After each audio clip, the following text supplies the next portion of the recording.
friends, வணக்கம். இன்னைக்கு நித்திஸ் கிச்சன்ல சுவையா மொறுமொறுப்பா ஒரு வாழைக்காய் வறுவல் செய்ய போறோம். 2 வாழைக்காய் தோல் சீவிட்டு கட் பண்ணி மஞ்சப்பொடி உப்பு சேர்த்திட்டு தண்ணியில வேக வைக்க போறேன். இத நான் கொஞ்சம் திக் பீசஸா கட் பண்ணிருக்கேன். நீங்க கொஞ்சம் தின்னா கட் பண்ணிக்கலாம். திக்கா இருக்கும்போது வறுவல் உடையாம வரும். முக்காவாசி வெந்தோன தண்ணி வடிச்சு எடுத்துக்கோங்க. இதோட 1 டேபிள்ஸ்பூன் சாம்பார் தூள் இல்லாட்டி குழம்பு மிளகாய் தூள், 1/2 டேபிள்ஸ்பூன் ஜீரகத்தூள், கொஞ்சமா மஞ்சப்பொடி, பெருங்காயம் கொஞ்சம், உப்பு தேவையான அளவு சேர்த்துட்டு இதோட பொடியாக கட் பண்ண கருகாப்பில், ஒரு 2 டேபிள்ஸ்பூன் எண்ணெய் இல்லாட்டி தண்ணி சேர்த்து நல்லா பெசரி விட்டுக்கோங்க. மசாலா இந்த காயில் நல்லா கோட் ஆகணும். ஒரு அகல பேனில் 2 டீஸ்பூன் எண்ணெய் சேர்த்திருக்கேன். இதோட வாழைக்காய் சேர்த்துக்கலாம். பேன் அகலமாக இருந்ததுன்னா நல்லா இதை மாதிரி பரப்பி விட முடியும். காய் நல்லா பரப்பி விட்டுட்டு இது எல்லா பக்கம் சூடு வர மாதிரி வைங்க.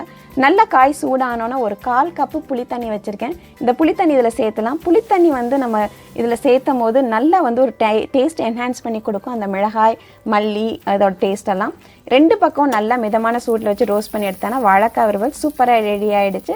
இது நல்ல வெளியில் மொறுமொறுப்பாக இருக்கும். அதே மாதிரி உள்ளே நல்ல சாஃப்டாகவும் நல்ல அந்த டேஸ்ட் இறங்கியும் இருக்கும். நீங்கள் கண்டிப்பாக அதை ட்ரை பண்ணி பாருங்கள்.